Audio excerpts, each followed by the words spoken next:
ನಮಸ್ತೆ ಫ್ರೆಂಡ್ಸ್, ಇವತ್ತಿನ ಎಜುಕೇಶನ್ ವಿಡಿಯೋಗೆ ಸ್ವಾಗತ. ಸೊ ಈಗ ನಾವು ಪ್ಯಾಟರ್ನ್ಸ್ ಗಳ ಬಗ್ಗೆ ಸ್ವಲ್ಪ ನೋಡ್ಕೊಂಡು ಬರ್ತಾ ಇದೀವಿ. ಅದರಲ್ಲಿ ನಾವೀಗ ಆಲ್ರೆಡಿ ಎನ್ ಪ್ಯಾಟರ್ನ್ ಬಗ್ಗೆ ನೋಡಿದೀವಿ ಅಂಡ್ ರಿವರ್ಸ್ ಎನ್ ಪ್ಯಾಟರ್ನ್ ಬಗ್ಗೆನೂ ನೋಡ್ಕೊಂಡಿದೀವಿ ಅಂಡ್ ಡಬ್ಲ್ಯೂ ಪ್ಯಾಟರ್ನ್ ಅನ್ನು ನಾವು ನೋಡಿದೀವಿ. ಕರೆಕ್ಟ್ ಅಲ್ವಾ? ಈಗ ಇನ್ನೊಂದು ಪ್ಯಾಟರ್ನ್ ಇದೆ, ಇದು ಸಹ ತುಂಬಾ ಇಂಪಾರ್ಟೆಂಟ್ ಆಗಿ ವರ್ಕ್ ಆಗುತ್ತೆ ನಿಫ್ಟಿನಲ್ಲಿ. ಎಸ್ಪೆಷಲಿ ನಿಫ್ಟಿನಲ್ಲಿ ತುಂಬಾ ವರ್ಕ್ ಆಗುವಂತ ಪ್ಯಾಟರ್ನ್ ಅದೇನಂತ ಹೇಳಿದ್ರೆ ಎಂ ಪ್ಯಾಟರ್ನ್. ಇನ್ನೊಂದು ಇದೆ ಏನಂತ ಹೇಳಿದ್ರೆ, ಇದು ಸ್ವಲ್ಪ ಎಂ ಪ್ಯಾಟರ್ನ್ ಸೇಮ್ ಹೈಟ್ ಅಲ್ಲಿ ಬರುತ್ತೆ, ಕೆಲವು ಎಂ ಪ್ಯಾಟರ್ನ್ ಹೀಗೆ ಡೌನ್ ಸೈಡ್ ಅಲ್ಲೂ ಬರುತ್ತೆ. ಸೊ ಈ ರೀತಿಯಲ್ಲಿ ಒಂದು ಎಂ ಪ್ಯಾಟರ್ನ್ ಸಿಗುತ್ತೆ.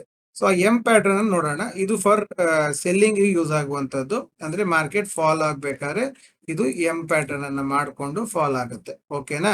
ಅಂದ್ರೆ ನೀವು ಅದನ್ನ ಡಬಲ್ ಟಾಪ್ ಅಂತಾನು ಕರಿಬಹುದು ಅಥವಾ ಎಂ ಪ್ಯಾಟರ್ನ್ ಅಂತಾನು ಕರಿಬಹುದು. ಎರಡಕ್ಕೂ ಒಂದೇ ಮೀನಿಂಗ್ ಬರೋದು. ಯಾಕೆ ಅಂತ ಹೇಳಿದ್ರೆ ಎರಡು ಅದೇ ಮಾಡೋದು. ಈಗ ಫಸ್ಟ್ ಆಮೇಲಿಂದ ತಿರ್ಗಾ ಇದು ಸೆಕೆಂಡ್. ಕರೆಕ್ಟ್ ಅಲ್ವಾ? ಅದಾದ್ಮೇಲಿಂದ ಫಾಲ್. ಸೊ ಈ ರೀತಿಯಲ್ಲಿ ಬರುತ್ತೆ. ಹೀಗೆ ಬಂದು ತಿರ್ಗಾ ಹೀಗೆ ಬರುವಂತದ್ದು. ಈ ಕೆಳಗಿಂದ ಬಂದಂತದ್ದು ಹೀಗೆ ಮೇಲೆ ಬಂದು ತಿರ್ಗಾ ಕೆಳಗೆ ಬರುತ್ತೆ. ಇದನ್ನ ಎಂ ಪ್ಯಾಟರ್ನ್ ಅಂತ ಕರೀತಾರೆ. ಅಂದ್ರೆ ಇಲ್ಲಿಂದ ಬಂದಂತ ಮಾರ್ಕೆಟ್ ಹೀಗೆ ಬಂದು ಹೀಗೆ ಬರ್ತದೆ. ಸೊ ಈ ಸ್ವಿಂಗ್ ಬ್ರೇಕ್ ಆದಾಗ ನಮ್ಗೆ ಮೂವ್ಮೆಂಟ್ ಸಿಗುವಂತದ್ದು. ಇದನ್ನ ಎಂ ಪ್ಯಾಟರ್ನ್ ಅಂತ ಕರೀತಾರೆ. ಸೊ ಇದ್ರ ಬಗ್ಗೆ ಸ್ವಲ್ಪ ಗಮನ ಕೊಡೋಣ. ಅದು ಹೈಟ್ ಅದೇ ಪ್ರಕಾರ ಕೊಡ್ತಾರೆ. ಸೊ ಅದು ಎಷ್ಟು ಮೊಮೆಂಟಮ್ ಕೊಟ್ಟಿತ್ತು ಅದೇ ಪ್ರಕಾರದಲ್ಲಿ ಅದು ವಾಪಸ್ ಬರುತ್ತೆ. ಇದೆಲ್ಲ ಇರುತ್ತೆ. ಸೊ ಈಗ ನಾವು ಹೈಯರ್ ಟೈಮ್ ಫ್ರೇಮ್ ಅಲ್ಲೂ ನೋಡ್ಲಿಕ್ಕೆ ಸಿಗುತ್ತೆ, ಲೋವರ್ ಟೈಮ್ ಫ್ರೇಮ್ ಅಲ್ಲೂ ನಮ್ಗೆ ನೋಡ್ಲಿಕ್ಕೆ ಸಿಗುವಂತದ್ದು. ಅರೆ ಮಾರ್ಕೆಟ್ ಕೆಳಗಿಂದ ಬಂದು ರೆಸಿಸ್ಟೆನ್ಸ್ ತಕೊಂಡು ಮತ್ತೆ ಅದು ಪ್ಯಾಟರ್ನ್ ಮಾಡಿ ಬಿದ್ದಿರ್ಬೇಕು. ಅವಾಗ ಮಾತ್ರ ಅದನ್ನ ಎಂ ಪ್ಯಾಟರ್ನ್ ಅಂತ ಕರೀತಾರೆ. ಅಂದ್ರೆ ಕೆಳಗಿಂದ ಮೇಲೆ ಬರ್ತಾ ಅದು ಪ್ಯಾಟರ್ನ್ ಮಾಡಿ ಮತ್ತೆ ಫಾಲ್ ಆಗ್ಬೇಕು. ಓಕೆನಾ? ಈಗ ಇದು ಒಂಥರ ಪ್ಯಾಟರ್ನ್ ಅಲ್ಲೇ ಬರುವಂತದ್ದು. ಈಗ ನೋಡಿ, ಇಲ್ಲಿಂದ ಬಂದಂತ ಮಾರ್ಕೆಟ್ ಫಾಲ್ ಆಗಿ ತಿರ್ಗಾ ಇಲ್ಲಿ ಫಾರ್ಮೇಶನ್ ಆಗಿ ಇಲ್ಲಿ ಬಿದ್ದಿದೆ. ಬಟ್ ಇದು ಎಮ್ ಸ್ವಲ್ಪ ಡೌನ್ ವರ್ಡ್ಸ್ ಅಲ್ಲಿ ಬರುವಂತದ್ದು. ಆ ರೀತಿನೂ ಎಂ ಸಿಗುತ್ತೆ. ಕೆಲವು ಸೀದಾ ಸೇಮ್ ಹೈಟ್ ಅಲ್ಲೂ ಸಿಗುತ್ತೆ. ಓಕೆನಾ? ಅದ್ರ ಪ್ರಕಾರದಲ್ಲಿ ವ್ಯಾಲಿಡಿಟಿ ಕೊಡ್ತಾರೆ. ಅಂದ್ರೆ ಇಷ್ಟು ಎಂ, ಇಷ್ಟು ಹೈಟ್ ಅಲ್ಲಿ, ಇಷ್ಟು ಡಿಗ್ರಿ ಫಾಲ್ ಅಲ್ಲಿ ಸಿಕ್ಕಿದಾಗ ಅದ್ರದ್ದು ಮೂಮೆಂಟಮ್ ಬೇರೆ.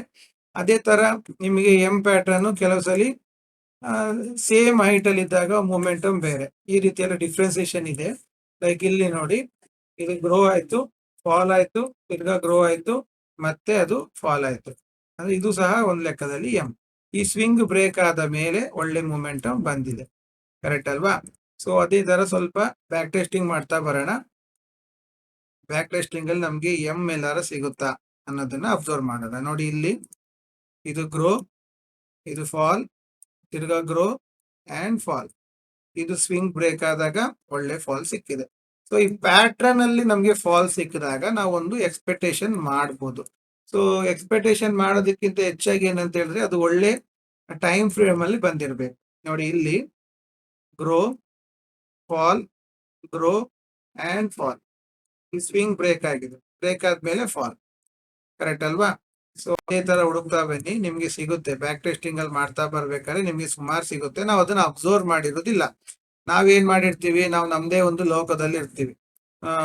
ಯಾವಾಗ ಬೈ ಮಾಡೋಣ, ಯಾವಾಗ ಸೆಲ್ ಮಾಡೋಣ, ಯಾವಾಗ ಪುಟ್ ತಗೊಳ್ಳೋಣ, ಯಾವಾಗ ಕಾಲ್ ತಗೊಳ್ಳೋಣ ಅಂತ ಯಾರು ಓದ್ಲಿಕ್ಕೆ ಅಂತ ಮನ್ಸು ಮಾಡ್ತಾರೋ ಅಂತವ್ರು ಈ ಪ್ಯಾಟರ್ನ್ ಗಳನ್ನೆಲ್ಲ, ಆಮೇಲೆ ಕ್ಯಾಂಡ್ಲ್ಗಳ ಬಗ್ಗೆ ಸ್ವಲ್ಪ ಗಮನ ಕೊಡಕ್ ಶುರು ಮಾಡ್ತಾರೆ. ಕರೆಕ್ಟ್ ಅಲ್ವಾ? ಸೊ ನೀವು ಇದನ್ನೆಲ್ಲ ನೀವು ಅಬ್ಸರ್ವ್ ಮಾಡ್ತಾ ಬರ್ಬೋದು. ಸೊ ಎಂ ಪ್ಯಾಟರ್ನ್ ಎಲ್ಲೆಲ್ಲಿ ಬರುತ್ತೆ ನೋಡೋಣ. ನೋಡಿ, ಈ ಸಪೋರ್ಟ್ ಅಲ್ಲಿ ಹತ್ರ ಬರೋದು ಡಬ್ಲ್ಯೂ ಪ್ಯಾಟರ್ನ್ ಆದ್ರೆ, ಎಂ ಜಾಸ್ತಿ ರೆಸಿಸ್ಟೆನ್ಸ್ ಹತ್ರ ಬರುತ್ತೆ. ರೆಸಿಸ್ಟೆನ್ಸ್ ಹತ್ರ ಫಾರ್ಮ್ ಆಯ್ತು ಅಂತ ಆದ್ರೆ ಇಟ್ ಈಸ್ ಮೋರ್ ವ್ಯಾಲಿಡ್. ಓಕೆನಾ? ನೋಡಿ, ಇಲ್ಲಿಂದ ಹೊರಟಂತ ಮಾರ್ಕೆಟ್ ಮೇಲೆ ಹೋಗಿ ತಿರ್ಗಾ ಫಾಲ್ ಆಗಿ ತಿರ್ಗಾ ಅದೇ ಜಾಗಕ್ಕೆ ಬಂದು ಮತ್ತೆ ಫಾಲ್ ಆಗಿದೆ ಈ ಸ್ವಿಂಗ್ ಬ್ರೇಕ್ ಆದ ನಂತರ. ಕರೆಕ್ಟ್ ಅಲ್ವಾ? ಇದು ಒಂಥರ ಎಂ ಪ್ಯಾಟರ್ನ್.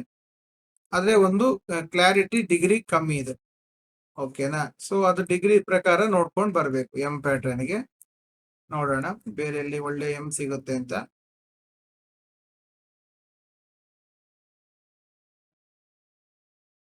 ಎಸ್, ಇಲ್ಲಿ ನೋಡಿ, ಇಲ್ಲಿ ನಿಮ್ಗೆ ಗೊತ್ತಾಗ್ತಿದೆಲ್ಲ ಕ್ಲೀನ್ ಅಂಡ್ ಕ್ಲಿಯರ್ ಆಗಿ ಗ್ರೋ, ಅದು ಅಲ್ಲದೆ universal line grow, fall, grow, fall. Swing ಬೇಕಾಗಿದೆ, ಕೆಳಗೆ ಬಿದ್ದಿದೆ ಮಾರ್ಕೆಟ್. ಕರೆಕ್ಟ್ ಅಲ್ವಾ? ಅದೇ ತರ ನೋಡ್ಕೊಂಡು ಬನ್ನಿ.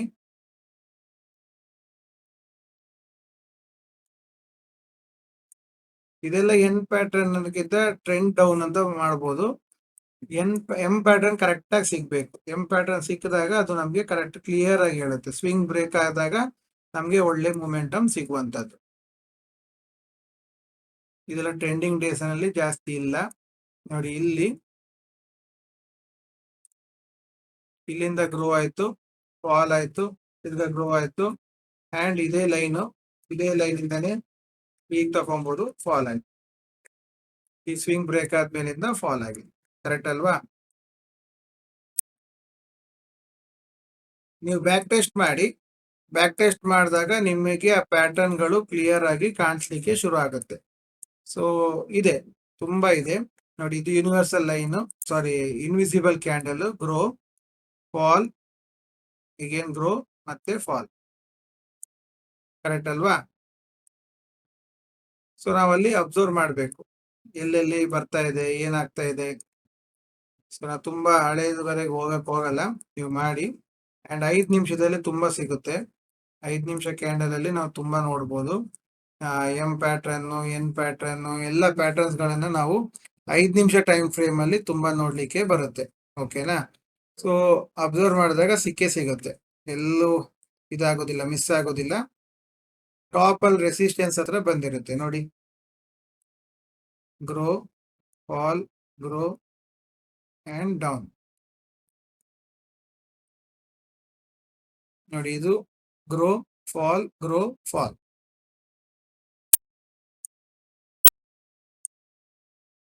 ಸೊ ಅಬ್ಸರ್ವ್ ಮಾಡಿ, ನಿಮ್ಗೆ ಬೇಕಾದಷ್ಟು ಎಂ ಪ್ಯಾಟರ್ನ್ ಗಳು ಸಿಗುತ್ತೆ. ಎಂ ಪ್ಯಾಟರ್ನ್ ಗಳು ಸಿಕ್ಕಿದ್ದನ್ನ ನೀವು ಬ್ಯಾಕ್ ಟೆಸ್ಟ್ ಮಾಡಿ.